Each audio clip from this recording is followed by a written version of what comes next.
The Public Health Commission has set about selling the benefits of folic acid. It's a vitamin of special help to pregnant women or those planning a pregnancy.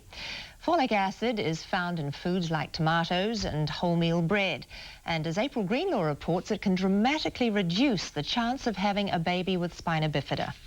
James has spina bifida, a defect that affects about 1 in 1,000 New Zealand babies every year. Studies overseas show the risk of having a child like James can be cut by 2/3 simply by taking folic acid during early pregnancy, preferably even before conception. The vitamins found in fruit, most vegetables, grain and beans, though supplements are recommended. The Public Health Commission is targeting prospective mums with the message through chemists and GPs. But remember the man in this ad. And folic acid for reproduction. Nobody is sure which parent carries the weak gene or whatever it is. I feel that they need to strike the man and the woman. Parents of spina bifida children point out that Americans have begun adding folic acid to their flour like we do with other vitamins. That would be something that would require public debate. But as we know of next to no side effects from folate, it certainly is something worthy us as a country looking at. James is a fantastic little boy. I would hate to be without him, but it certainly brought out strengths in my husband and I that we weren't aware that we had. But we cope fine, really, but it's not easy. Folic acid might not have prevented James' condition, but it would have improved his odds. April Greenlaw, One Network News.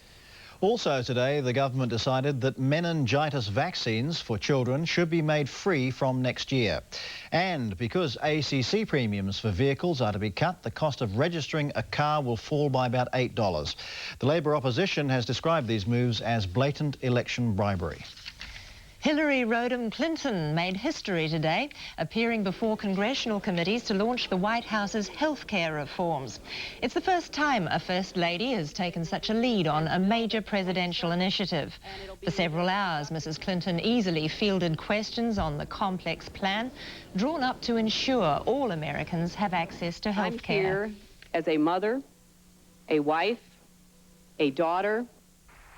The congressmen were clearly impressed and said so. I think in the very near future, the president will be known as your husband. Who's that fella? That's Hillary's husband.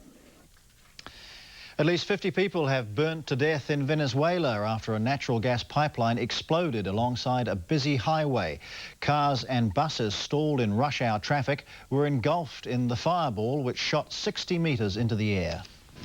Trapped in this highway inferno were dozens of rush hour commuters heading for the town of La Victoria, 30 miles southwest of Caracas. It appears that a telephone company excavation crew, digging to lay fibre optic cables, ruptured the natural gas pipeline beneath the highway. A collision between a bus and a car set off a huge blast which hurled one truck across the road. Rescuers were unable to get anywhere near to those victims caught in the heart of the blaze. Some of those who were sitting in cars a long distance away suffered severe burns. Rescuers helped carry them to a nearby river to soak them in water before ambulances and paramedics could get to the scene. The intensity of the fire and heat may make it impossible to identify all those involved or to determine the exact death toll. 4 days of heavy rain has brought widespread flooding to northern Italy. There's a state of emergency across 4 regions with rail and road links washed away. The weather has improved and water levels are dropping.